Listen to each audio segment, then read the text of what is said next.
Okay, doc. So here's a new one.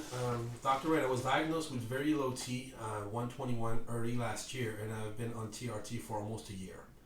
I was prescribed 1 cc of cypionate per week and one Arimidex pill split in half for the week. So I'm assuming half, twice a week.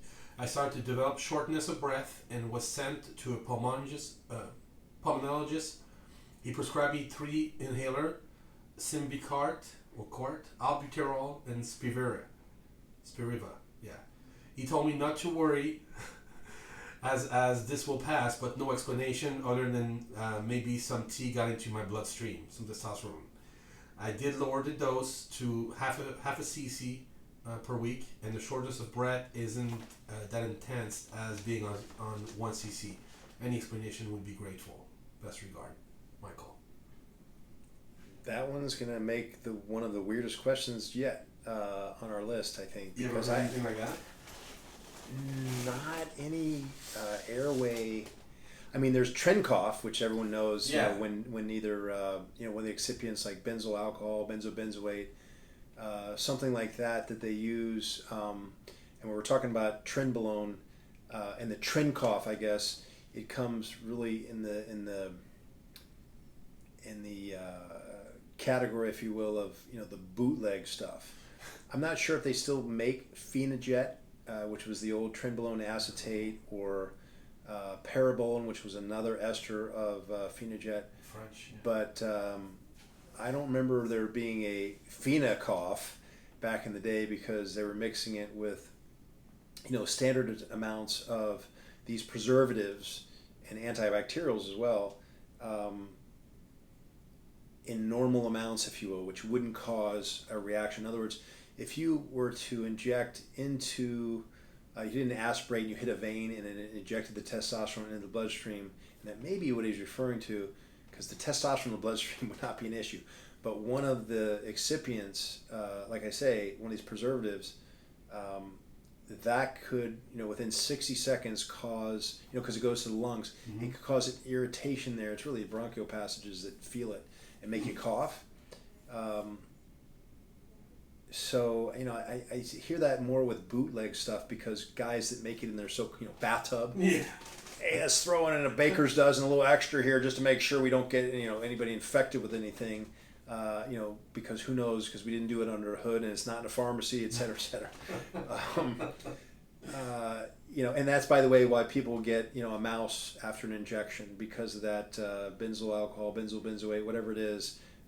Because I call it a mouse, a red hot spot that isn't from bacteria most of the time. It's from excess preservative and your body's reaction to it. I mean, think about it. If you put alcohol on an open wound, it hurts, right? Yeah.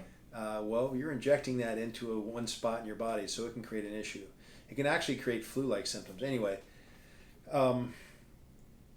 that wouldn't require Spiriva, a beta agonist and a corticosteroid. If he had extant, allergies and or asthma or COPD, all of those make some sense. But I never heard, nor would I expect to ever hear, testosterone causing that.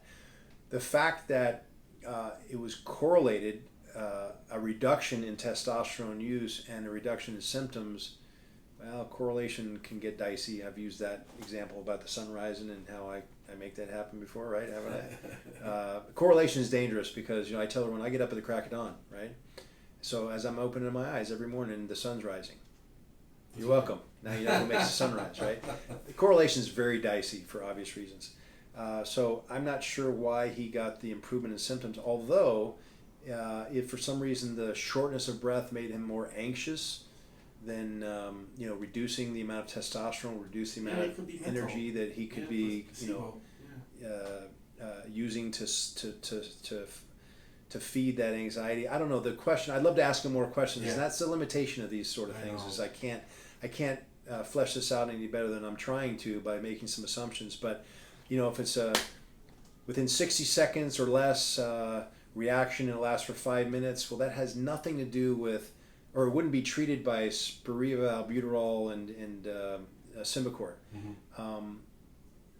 it's a short-term thing based upon what I was telling you about. If it's hey, this lasts for all the time I'm on this replacement therapy, well, that's something different. And I've never heard of androgens causing a reaction, an airway restriction of any sort, or any sort of reaction. So that one's odd. Maybe it'd be cool if he'd follow up. And now I'm curious, is it just for a period, or if it's exactly. or every time he does an injection, or if it's all the time? Because the two shouldn't be physiologically connected. Again, they might have correlated somehow, some way, but one thing is, obviously not that you'd want to do this in the interest of science alone, but you could stop your testosterone, see if it goes away, start again, see if it comes back. It would still be correlation and doesn't mean anything necessarily. I could see their nervousness. A lot of people just hate shots, man. It makes them completely anxious, and I could see that tense. And well, it's funny because anxiety, if you look up generalized anxiety disorder and just a Wikipedia search on the Google, you'd be surprised what just anxiety alone can cause. Mind-blowing, not just, in rare cases. People think they have dizziness, a heart attack sometimes. Yeah, you hit the nail on the head. Yeah. Heart attacks, acute coronary syndrome, shortness of breath, dizziness, derealization, depersonalization, all kinds of weird stuff. The mind's a powerful thing. Yeah, but better a slave than a master for sure. Yeah. So I wish I could give a better answer, but those are some possibilities of what's going on. But for those of you who are considering HRT, I cannot imagine even a physiological mechanism of action by which testosterone would somehow affect the airways like he's talking about. That's just, it's an odd one. Good to know. Thanks, Doc.